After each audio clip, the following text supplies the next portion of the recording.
Voilà. Bon, qu'est-ce qu'on va voir aujourd'hui? Euh, Nous allons continuer avec la partie pratique. Bon, d'abord, quand vous aurez votre collab, votre feuille collab, vous... Ok, on commence par se connecter. Il y a sur le bouton connecter ici, n'est-ce pas? Bon, ça va, je vais me déconnecter. Disconnect, et voilà, on delete. Voilà, il y a le bouton connecter. Bon, j'appuie là, se connecter rapidement. NumPy est déjà installé. Attendez, non pas y installé pour pouvoir, n'est-ce pas? Et j'ai installé automatiquement à Google Colab. C'est pourquoi j'aime utiliser Google Colab. Parce que pour un débutant, vous n'avez pas les capacités de savoir, oh, est-ce qu'il faut installer la librairie? Comment installer les environnements virtuels? Et parfois, quand vous avez beaucoup d'environnements virtuels, ça bouffe la mémoire. Donc, on passe sur Help. Oh my God.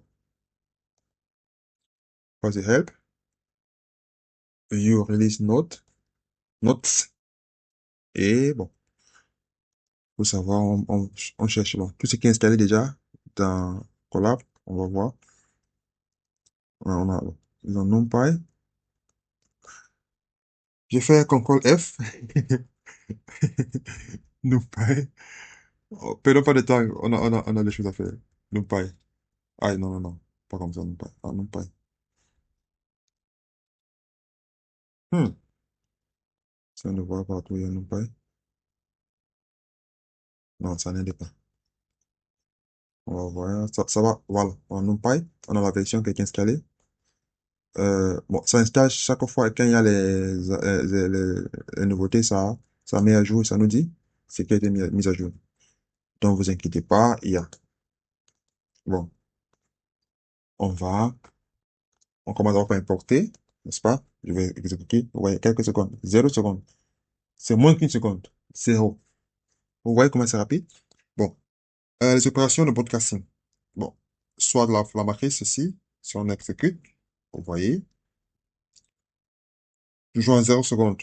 Est-ce qu'un homme peut effectuer ça en 0? Ça, c'est deux, attends, non, attends, pas quand même 2 heures. Bon, pendant l'examen, ça c'est, bon, 10 minutes. Quoique, voilà.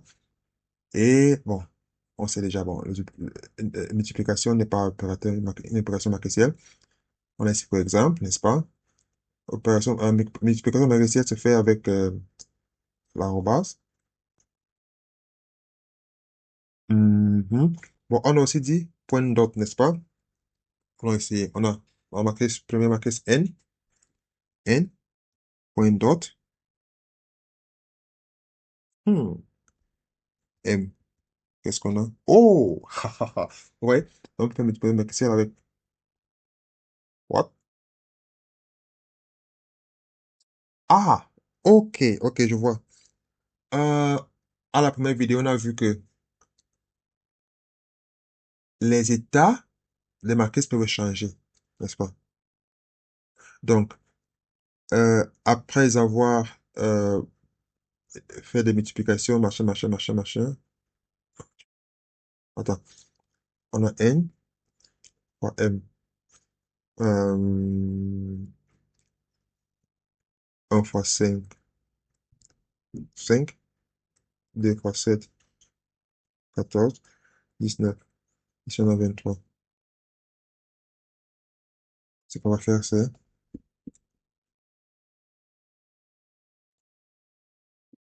ça, on teste en live. Oui, bon.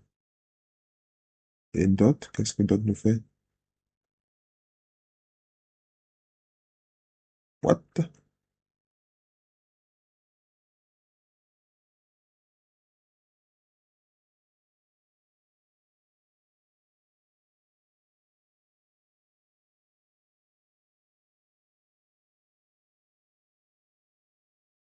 Hmm.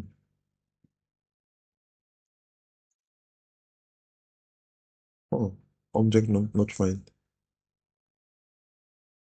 Intéressant.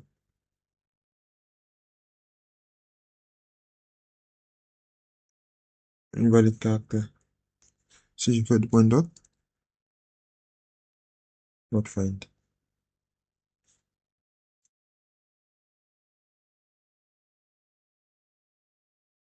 Pas sur Google.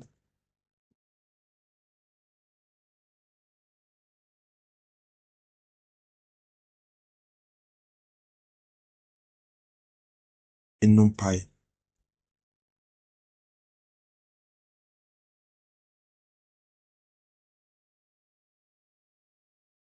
Mhm.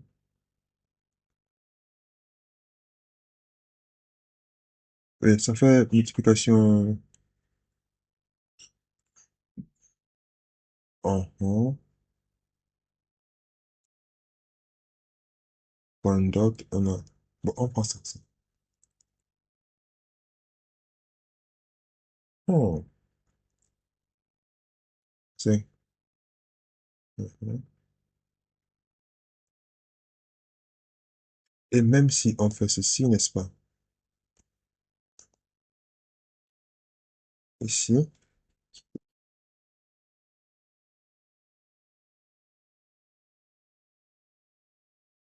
c'est très bizarre. J'ai. Ah, c'est presque la même chose. 1, 2, 3, 4, 5, 6, 7, 8. Ah, je n'ai pas encore réfléchi là même. Si je dis tab, si ce que j'ai. Intéressant. Intéressant. Ok. Pas grave. Bon, n dot, c'est ça. Multiplication matricielle. Mais le résultat devait être le même que ci. Donc, ça, c'est un peu surprenant. Bon, ça arrive, la programmation, ça arrive. Ouais. Bon, on a suivi les opérateurs conditionnels. Euh, si on exécute le code, on va voir. On veut n supérieur à 25, ça va venir seulement tout dans le tableau de booléen. Mais si on veut le faire, on veut le mettre dans une matrice, on fait M et on met ça dans les brackets. Donc, ça va faire ceci. Donc, qu'est-ce qui est inférieur à 25? Oh, il y a du supérieur. Inférieur à 25, 10, 20 et 15. Alors, 10, 20, pop, pop, pop, pop, 15, pop, pop, pop, ainsi de suite. Le podcasting, euh, qu'est-ce que c'est? Podcasting, bon, on sait déjà, on a des matrices équerres différentes et il y a le podcast qui s'effectue automatiquement. On exécute un peu, on appuie sur le bouton, si, ou bien en tapant, Shift, Enter. Ici, on a la matrice, si on ajoute 1000, on a ceci. Bon, la règle numéro 1, on est, on aligne les rangs, n'est-ce pas? À gauche, on ajoute un à gauche. Mhm. Nous avons matrice de taille, de forme, on a, bon, 1, 1, 5. Donc, on va de l'extérieur vers l'intérieur. On a, attendez une seconde. Oui, l'extérieur vers l'intérieur, on a, ici c'est 1. Donc, nous avons 4 brackets, 3 brackets. Ici, on a, dans la première bracket, on a 1. On a, oh mon Dieu. Première bracket, on a un élément à l'intérieur dans cet élément. Deuxième bracket, on a aussi un élément à l'intérieur dans cet élément. Troisième bracket, on a 5 éléments à l'intérieur. Donc, c'est pour ça que vous avez 5. Et 2, on a seulement une bracket de 5 éléments. Donc, on va ajouter à gauche. On n'ajoute pas, non pas il le fait. Ici, on tire les axes de taille 1, n'est-ce pas? Alors, ce qu'on a, on a shape, avec ça, on a tiré. Donc, on a même nombre de colonnes, n'est-ce pas? Nombre de lignes, ici, nombre de lignes. Même nombre de lignes, ça va aller. Parce qu'on va juste tirer, n'est-ce pas? Ici, comment est-ce qu'ils vont étirer? Ils vont, bon, vu qu'on a ici 2 lignes, 3 colonnes, et ici on a 2 lignes, ça va étirer, donc ça va faire un tableau de, on aura 100, 100, 100, et 200, 200, 200. Ici on a, ouais, c'est ça, élément par élément.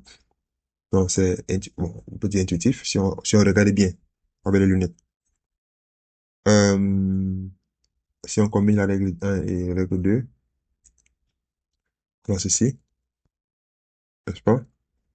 on étire et on aligne, n'est-ce pas? Voilà, et c'est bon. Et puis c'est pour les scalaires, même chose, on étire, on aligne. Bon, c'est déjà vu, pas du c'est intuitif. Règle numéro 3, les formes doivent correspondre. Bon, j'ai ajouté un try catch, c'est pour gérer les exceptions, bon, on va dire les erreurs, n'est-ce pas? Ce qui est bien avec la programmation, c'est que toutes les erreurs, on connaît tout ce qui peut avoir comme erreur, n'est-ce pas? Et souvent, pour éviter que le programme crash, on utilise ce qu'on appelle exception. L'exception, bon, je me répète, l'exception permet de maîtriser les erreurs, n'est-ce pas? On a value error, on a zero division error, on a, quand on travaille avec les serveurs, surtout, si on peut pas peut-être que le programme crash, si un serveur ne fonctionne pas, qu'est-ce qu'on fait? On dit, bon, essayez, donc try, essaye de faire ça. Sinon, accept, fais ça. OK. Euh, je n'ai pas là. Si si on ne mettait pas, bon, si j'essaie de faire ça, sans mettre dans l'erreur, n'est-ce pas? En fait, c'est comme ça qu'on apprend en programmation. On dit, bon, si elle fait ça comme ça, qu'est-ce que j'aurai? Voilà. D'abord, j'aurai le rouge. C'est pas bon signe. Il y en a encore le rouge, mais c'est pas bon signe. Et s'il fallait que le programme exécute entièrement, ça allait s'arrêter ici. Et je pouvais aller m'endormir et me dire, ah, ça exécute pourtant non. Mais si j'emballe ça ici, nous avons un bon message qui dit, could not broadcast together. Même chose qu'ici, n'est-ce pas? Oui. Bon, ok, continuons. On vérifie la compatibilité. Là. Bon, ici, au lieu de mettre l'erreur, n'est-ce pas, on peut personnaliser. Donc, ici, on a mis l'erreur, output tête. Ici, on peut personnaliser. On dit que bon, on ne veut pas savoir ce qu'il y a comme erreur. S'il y a erreur, on dit se marquer erreur et on nous d'aller regarder le code. Ici, on a dit bon, ici, il y a l'erreur. C'est l'exemple 1. Oui, c'est l'exemple 1. Les, le nombre de colonnes, il y a un mismatch, n'est-ce pas, avec les colonnes. C'est qu'il y a erreur. Mais à partir de 2, vous voyez, on a au moins ça 3, au moins, une fois. Et ici, on a une ligne. Donc, si on a une ligne, n'est-ce pas? Donc, ça fonctionne. Non, deux lignes, deux colonnes, un, n'est-ce pas? Mhm. Hmm, ok. Hop, j'ai exécuté, oui. Maintenant, upcasing, bon, ça c'est pour, euh, upcasing, c'est pour convertir les données, convertir les valeurs, les types, voilà, convertir les types. On a dit si on ajoute deux types de taille inférieure, ça va convertir à la taille supérieure. Bon, quoique, si on ajoute, bon, 8 si dans le code, il y aura une addition entre moins 8 et 8 bon, int de taille 8 peut les contenir, n'est-ce pas? Mais par précaution, on passe à la taille supérieure. Voilà. Ici, on a une marquise de taille 1, donc 3 colonnes. Ici, on a une marquise de 3 colonnes, une ligne 3 colonnes. Bon, end array. D'abord, pour savoir le type, on tape. Pour donner, on peut dire, on peut assign un type. Qu'est-ce que ça veut dire ça encore? On peut attribuer un type, n'est-ce pas? Et si on décide que le type sera, bon, par défaut, c'est un type c'est un float 32, n'est-ce pas? Attendez, j'essaie, bon, pourquoi je parle comme ça? On a déjà K, n'est-ce pas? K, K, on a K ici en haut, qu'on a créé. On dit car.dtype. Parenthèse, pas parenthèse. Ah, pas parenthèse. Vous voyez ça écrit chez nous. Oh! Ah, non, non, non, oui, oui. C'est int. Si on mettait le point, ça allait que de float. Int 64. Voilà, c'est bon, c'est bon. C'est par défaut, bon, ça dépend. S'il n'y a pas de virgule. Ok, si je mets une seule virgule, ici, et si je fais ceci, vous voyez, j'ai seulement mis une seule virgule ici, et ça a rendu tout ça float. Ok. Hmm. Bon, ici on a vu taille, int, on a int 8, et après on a upcast, int 16. Donc, ainsi de suite. Bon, savoir, l'upcasting consomme plus de mémoire, donc effectivement, plus la taille écran, plus la mémoire est consommée. Bon, les ordinateurs de nos jours sont hyper rapides que si vous n'êtes pas dans la finance quantique, quant finance, vous ne vous inquiétez pas, ça va aller. Ça va. Ok. Euh, la conversion se fait automatique. Euh, avec Astype, on peut automatiquement, on peut assigner, on peut contrôler un peu, n'est-ce pas? On peut contrôler ce qu'on veut comme taille. On peut demander à on peut avoir un contrôle efficient et, et c'est ça. Bon, je vais arrêter la vidéo là. Je vais continuer avec la section 7. J'espère que vous allez aimer. Euh, bye bye.